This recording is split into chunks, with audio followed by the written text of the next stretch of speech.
Hello everyone, कैसे हो आप सभी। तो विहान को लेकर आई थी मैं जिम में। काफ़ी दिनों से बोल रहा था कि मम्मी आप अकेली अकेली जिम जाती हो, मुझे भी जिम लेकर जाओ, मुझे भी देखना है आप क्या करती हो वहाँ। तो मैंने कहा चलो ठीक है। मैंने कहा चलो, आज मेरा एक्चुअली एक्सरसाइज करने का मेरा दिल नहीं कर रहा था, तो मैंने सोचा क्यों ना मैं विहान को जिम ले आती हूँ और इसको थोड़ा घुमा भी दूँगी। तो मेरी जो जिम है वो अपर फर्स्ट फ्लोर पर है। ग्राउंड फ्लोर पर कम्युनिटी सेंटर है जहाँ पर शादियाँ, पार्टियाँ, फंक्शंस होते हैं। तो ईट, स्लीप, जिम, रिपीट।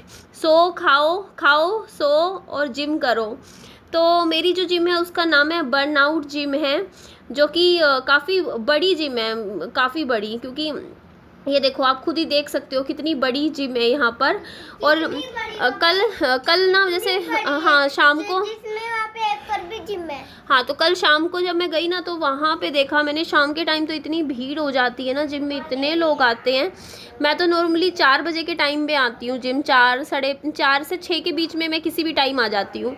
तो उस टाइम तो फिर भी लोग कम ही होते हैं जिम में, क्योंकि मोस्टली जो जिम में लोग हैं ना जिम करना पसंद करते हैं शाम के टाइम। और ये पार्क मैं देखती हूँ ना तो मुझे इतना प्यारा लगता है ना।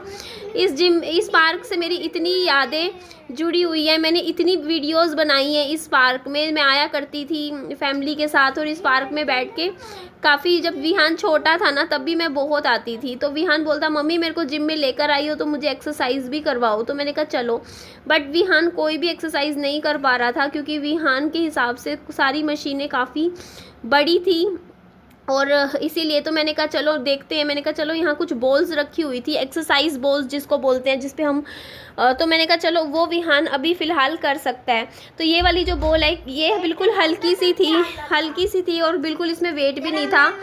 तो मैं विहान काफ़ी खुश हो गया था इस बॉल को करके एक्सरसाइज। तो आज एक्चुअली संडे है, आप लोगों को पता ही है।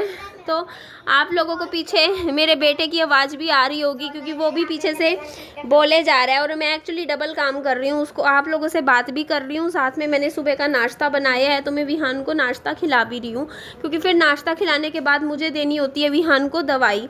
तो मेरा डबल काम चलता है। एक्चुअली खाली बैठी, क्योंकि विहान काफ़ी टाइम ले लेता है, विहान को करीबन आधा घंटा तो लगता ही है खाना खाने में। तो मैंने कहा चलो मैं इतने आप लोगों से बातें भी करती रहूँगी। तो विहान इंजॉय किया था, मज़ा आया था ना जिम जाके। हाँ, विहान ने काफ़ी इंजॉय किया था, विहान को बहुत अच्छा लग रहा है। करी वो भी छोटी वाली। हाँ, सुना ना आप लोगों ने कितनी एक्सरसाइज करी। और मेरा वजन इस टाइम इतना ज़्यादा बढ़ चुका है ना, मेरा वेट है इस टाइम 83 kg गाइस, 83 मायने रखता है। मेरा वजन कभी भी इतना ज़्यादा नहीं हुआ। मेरा पहले हाईएस्ट वेट था 78 kg, वो भी जब मेरा ऑपरेशन हुआ था आज से कई साल पहले, तो मेरा वजन उस टाइम बढ़ गया था। तो 78 kg भी मुझे लगता था कि इससे ज़्यादा और क्या होगा, बट इस टाइम मैंने 80 क्रॉस कर दिया। मैंने लाइफ में फ़र्स्ट टाइम ऐसा हो रहा है कि मैं 80+ मेरा वजन है। हाँ, तो 83 kg वज़न है, और मैं बहुत ही ज़्यादा स्ट्रेस आउट हो चुकी हूँ अपने वज़न को लेके। मैंने बच्चा भी नहीं रहना चाहिए। तो फिर फाइनली जब मुझसे खुद से वज़न कम नहीं हो रहा था, तो मैंने सोचा कि नहीं यार, अपने आप से तो हो नहीं पा रहा है, तो मैं जिम ज्वाइन कर लेती हूँ। कम से कम एक कंटिन्यूटी बनी रहेगी, वहाँ पे लोगों को तू एक्सरसाइज करते हुए देखेगी, और थोड़ा सा मोटिवेशन भी मिलता है। देखो कई बार कि हाँ आपको भी जिम करनी है। बाकी सच बताऊँ, मुझे जिम करना बिल्कुल नहीं आता है। मेरे को सिर्फ एक ट्रेडमिल पे मैं कर लेती हूँ, एक साइकिलिंग कर लेती हूँ, और एक और मशीन है, बस ये 3 मशीनें हैं जो मुझे चलानी आती है। बाकी इतनी सारी मशीनें रखी हुई हैं ना जो कि मुझे चलानी भी नहीं आती है। मुझे नहीं पता कैसे उनको ऑपरेट करते हैं, तो वो भी मुझे सीखना पड़ेगा। मैं जैसे यहाँ पे ट्रेनर होते हैं, जिम ट्रेनर, तो उनको बोला करूँगी आगे से कि मुझे ये वाली एक्सरसाइज सिखा दो, ये वाली सिखा दो, इस तरीके से। तो थोड़ा थोड़ा मैं भी जब सीरियस होऊंगी तो वो जिम ट्रेनर भी मुझे सीरियस होकर सिखाएंगे। और यहाँ पे देखो ना आप, जिम में सामने एक बहुत ही बड़ा मिरर लगा हुआ है, और पता नहीं ये मिरर में ही प्रॉब्लम है या ये मिरर सही है, आप लोग मुझे बताना। इस मिरर में मेरे को ऐसा लगता है कि मैं मोटी लगती हूँ। मैं जब भी खुद को देखती हूँ ना तो मुझे ऐसा लगता है मैं जितनी हूँ उससे भी ज़्यादा दिखती हूँ इस शीशे में। पता नहीं क्यों मुझे ऐसी फीलिंग आती है। आप लोग बताइएगा कि क्या ये शीशा सही वेट दिखा रहा है मेरा, क्या मैं सच में ही इतनी मोटी हूँ, या फिर ये शीशे में ही कुछ प्रॉब्लम है। तो यहाँ पे मैं मिरर में देख रही थी, तो मैं देख रही थी खुद को। मैंने कहा कमाल ही हो गया। जब पिछले साल मैंने जिम ज्वाइन करी थी ना, करीबन दिसंबर महीने में, मैंने दिसंबर 2023 में मैंने जिम ज्वाइन करी थी, है ना। और मैं मैंने दिसंबर 2023 में जिम ज्वाइन करी थी और वो उस टाइम मेरा वज़न था 73 नहीं था, मेरा 69 kg वेट था और मुझे 69 kg वेट अपना ज़्यादा लग रहा था, तो मैंने जिम ज्वाइन करी थी। उसके बाद मेरा वज़न 73 kg पे आ गया था। मुझे आज भी याद है 73 kg पे मैंने एक वीडियो बनाई थी, एक रील बनाई थी इसी जिम में, और उसमें मैंने बताया था कि मैंने अपने जिम, फिर मैंने उसमें करा कि मेरी ना एक्सरसाइज क्यों नहीं दिखाई? उस टाइम आप ट्यूशन गए हुए थे ना, आई समझ में। तो उस दिन क्या हुआ था कि मैं आप लोगों को बताऊं कि मैंने रील बनाई तो 73 kg पे रील बनाई थी और किसी ने मुझे कमेंट किया था तेरा वजन 80 किलो भी होगा। तो उस टाइम जिस तरीके की आपकी ईटिंग हैबिट्स हैं, आप खाते हो, उस हिसाब से आपका वजन 80 kg भी होगा। तो उस टाइम मेरे को लगा था कि यार ये कमेंट करने वाले कैसे लोग हैं, उनको कैसे, अब मैं कभी भी मेरा 80 kg वजन नहीं होगा, बट मुझे नहीं पता था कि सच में मेरा 80 kg वजन भी होगा, 83 kg वजन भी होगा। और अब आज के टाइम में मेरे पास कमेंट आते हैं कि तुम्हारा वजन 90 किलो भी होगा, तुम्हारा वजन कुछ टाइम और रुक जाओ, देखते रहो कि 100 किलो भी होगा। तो देखो मैं 90 किलो पे तो नहीं आने दूंगी अब अपने वजन को, और 100 किलो पे तो बिल्कुल भी नहीं। इसीलिए मैंने जिम ज्वाइन कर ली और ये होता है मेरा सुबह का रूटीन, क्योंकि विहान को स्कूल भेजना था। तो विहान के पीछे पढ़ के देखो कैसे सड़कों पर घूमती रहती हूँ इसके पीछे पीछे। और इसको मैंने एक केला खिलाया था, क्योंकि बच्चे ना सुबह सुबह नाश्ते में कुछ खा के जाना पसंद करते ही नहीं है। तो एक केला मैंने खिलाया था ताकि विहान को स्कूल भेजूँ तो कम से कम दवाई देनी होती है। सबसे बड़ी प्रॉब्लम यही होती है कि सुबह सुबह दवाई देनी है, तो खाली पेट दवाई देना भी ठीक नहीं होता। तो कम से कम चाहे कुछ खा ले, एक केला ही खा ले, तो कम से कम दवाई दी जाए। तो इस वजह से, और यहाँ पे मौसम अच्छा हो रखा था, सुबह सुबह की ठंडी ठंडी हवा चल रही थी, और यहाँ पे डॉगी थे वो भी मेरे साथ खेलने लग रहे थे, हमारे पीछे पीछे घूम रहे थे। और बाकी बच्चों को मैं देखती हूँ ना, वो सुबह जल्दी निकल लेते हैं, उनकी वैन तो बहुत जल्दी आ जाती है। अभी विहान तैयार भी नहीं हुआ और बच्चे पड़ोस के तैयार होके स्कूल यूनिफॉर्म में स्कूल के लिए चले भी गए हैं। तो मैं आप लोगों को दिखा रही थी, सिर्फ एक टब पानी बचा हुआ था हमारे घर पे।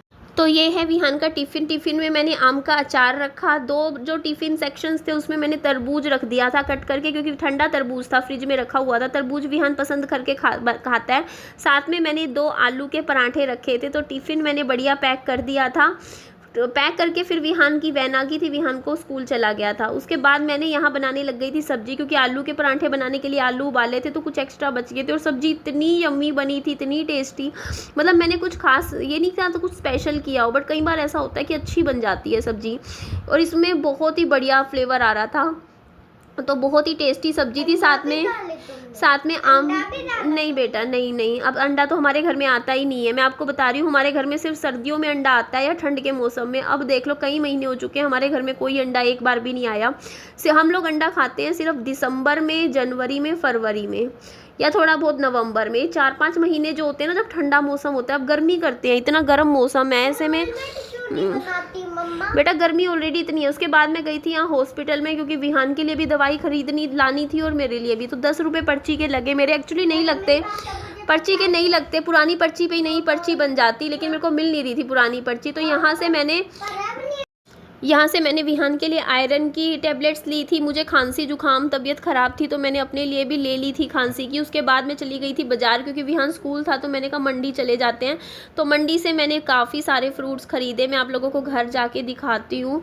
तो ये देखो, मैंने फ्रूट्स की तो देखो लिए बेटा, आम लिए हैं मैंने किलो आम लिए हैं।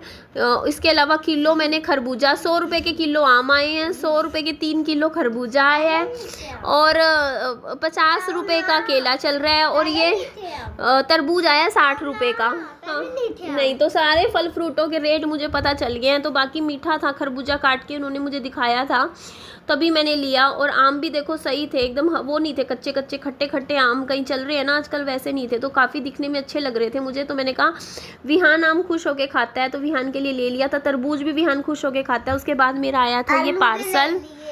तो जो मैंने 15,000 रुपये की किताबें ऑर्डर कर रखी थी, उसमें ये लास्ट पार्सल था मेरा। बाकी सारी मेरी बुक्स आ चुकी थी, करीबन बहुत सारी किताबें आई थी। तो मेरा जो किताबों का सपना था, मेरा सपना था कि मेरे पास एक पूरी लाइब्रेरी हो बुक्स की, वो मेरा सपना पूरा हो गया है। तो ये जो बुक्स हैं ये 1000 रुपये की थी। देखो 1000 की 30 बुक्स थी ये वाली। बाकी 14,000 की थी बुक्स, जो मेरे पास 2 डब्बे आए थे 20 किलो के। ये सिर्फ 1000 रुपये की किताबें हैं सारी। तो ये बहुत ही अच्छी छोटी-छोटी सी रोमांटिक नॉवेल्स हैं, सस्पेंस नॉवेल्स है, हॉरर नॉवेल्स है, छोटी-छोटी स्टोरीज़ बुक्स हैं। तो मैंने ये इसलिए मुझे पसंद आ रही थी। इसमें कुछ इंडियन ऑथर्स की भी हैं, कुछ फ़ॉरेन ऑथर्स की भी बुक्स हैं इसमें, जो बाहर के ऑथर्स की होती हैं। तो ये वाली बुक्स एक्चुअली क्या है ना कि टाइम पास के लिए अच्छी होती है, पढ़ने के लिए। और आप लोग कहते हो ना निधि आप इतनी किताबें क्यों खरीदते हो? तो देखो मैं ऑनेस्टली बताऊँ ना कि इंसान को ना कोई तो चाहिए ही होता है सहारा। आप लोग भी समझदार हो, कुछ तो कोई तो हो उसके पास। मैं अकेली हूँ, मेरी ज़िंदगी में सिर्फ मैं अकेली हूँ, मेरे लाइफ में कोई भी नहीं है ना, मेरा कोई तुमने किताब तो मैं देखी थी मैंने, उसमें फोटो भी लगी हुई थी। अच्छा, तो मैं ये बता रही थी कि देखो मेरा एक भी दोस्त नहीं है। आप सोचो, एक बहुत बड़ी बात होती है इस उम्र में इंसान का एक भी दोस्त ना हो, एक भी सहेली ना हो, परिवार के लोग भी जब साथ ना हो, ना ससुराल के लोग साथ हों और मायके वाले भी। देखो तो फिर अकेला इंसान क्या करे।